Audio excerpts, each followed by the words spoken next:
আমরা সবাই তো শুনতে পাচ্ছি। আমরা এখন একটা স্লোগান দিব আমাদের চির পরিচিত এই বৈষম্য বিরোধী ছাত্র আন্দোলনের সময়। এই দীর্ঘ সময় আমরা যে স্লোগান নিয়ে আমরা রাজপথে উন্মত্তভাবে আমরা ছুটে চলেছি, সেই স্লোগান আমরা সবাই একসাথে দিব।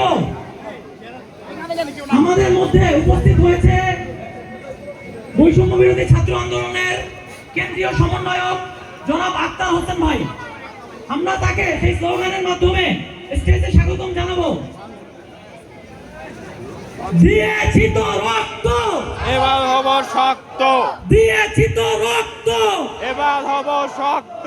রক্তের বন্যায় এসে যাবে অন্যায়, দিয়েছি তো রক্ত, এসে যাবে রক্ত, দিয়েছি তো রক্ত, এসে যাবে রক্ত, রক্তের বন্যায়, এসে যাবে অন্যায়, রক্তের বন্যায়। এই পর্যায়ে আমাদের বিপ্লবী সমন্বয়ক আক্তার হোসেন ভাইকে আমাদের স্টেজে আসার জন্য আহ্বান জানাচ্ছি।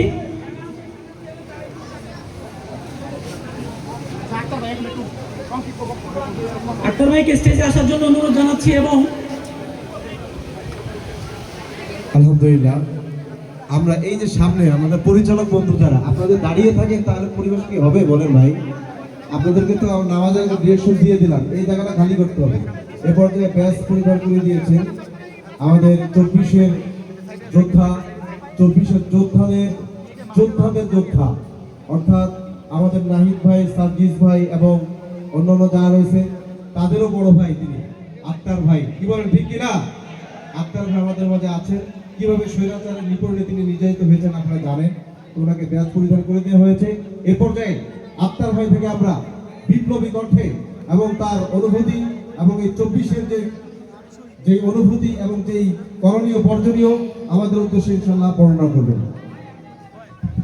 আক্তার ভাইয়ের একটা পরিচয় দেওয়া হয়নি, যেটা একদম মোস্ট রিসেন্ট এবং মোস্ট অ্যাক্টিভ পরিচয়। সেটা হচ্ছে আক্তার ভাই হচ্ছেন সদস্য সচিব জাতীয় নাগরিক কমিটি। আপনারা জানেন যে জাতীয় নাগরিক কমিটি আত্মপ্রকাশ করেছে অল্প কিছুদিন আগে। তো ইনশাল্লাহ আমরা শীঘ্রই তাদের আরো অনেক অ্যাক্টিভিটি দেখতে পারবো।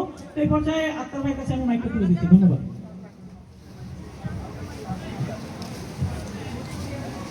আসসালামু আলাইকুম ভাই, বন্ধুগণ, আমরা অত্যন্ত দুঃখজনক, অত্যন্ত বেদনাজনক একটা মুহূর্তে বাংলাদেশে পার করেছে। বাংলাদেশের মানুষ 16টি বছর ধরে নির্যাতন, নিপীড়ন, নিষ্পেষণের ভিতর দিয়ে গিয়েছে।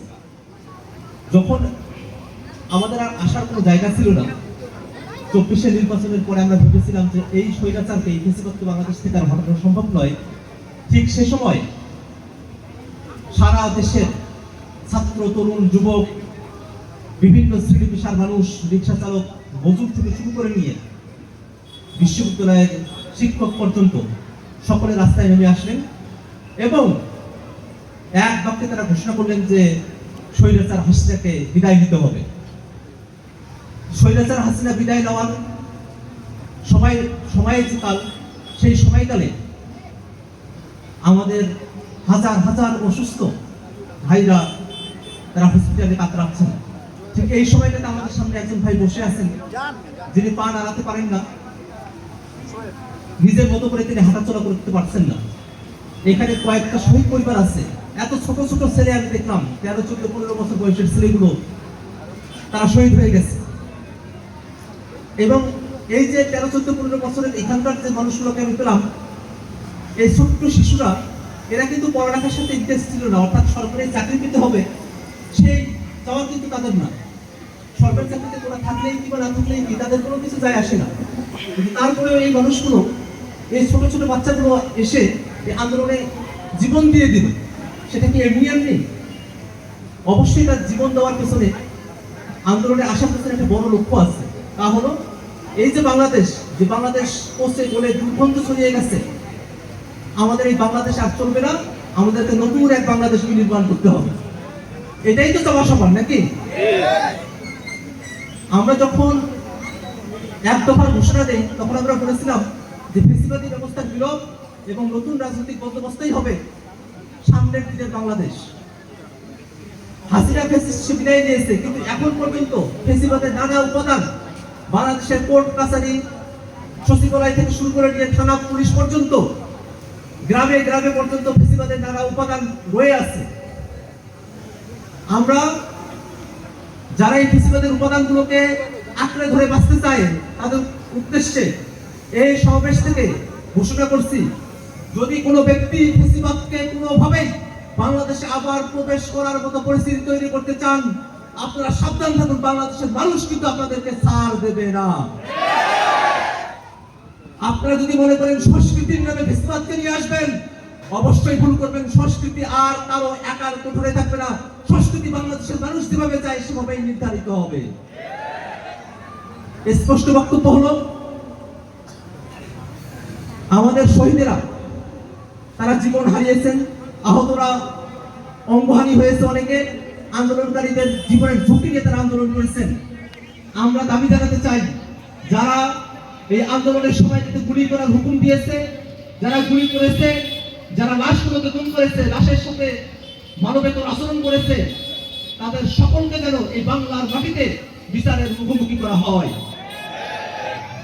এই জন্য শহীদ পরিবারের কাছে আহ্বান, আহত যারা আছেন তাদের প্রতি আহ্বান, এবং যারা আন্দোলনে অংশগ্রহণকারী আছেন আপনাদের কাছে আহ্বান, যে যেখানে যেভাবে মানবাধিকার লঙ্ঘিত হতে দেখেছেন, খুন গুম হতে দেখেছেন, প্রত্যেকটা জায়গার ঘটনা ওই অনুযায়ী একবার বস্তুনিষ্ঠ ঘটনার মধ্য দিয়ে আপনারা মামলা দায়ের করুন।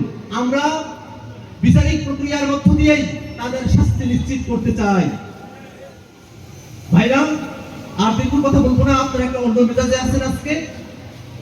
আমি আপনাদের এই প্রোগ্রামে আমন্ত্রিত হতে পেরে কৃতজ্ঞতা প্রকাশ করছি। আজকের মতো আমার বক্তব্য আমি এখানে শেষ করছি। ধন্যবাদ সকলকে। আমরা হাতে তালি দিয়ে বলি না দিই, হাতে তালি না দিয়ে বলি মাশাআল্লাহ, মারহাবা। আলহামদুলিল্লাহ, আপনারাও এসেছেন, আমরা কৃতজ্ঞ হয়েছি।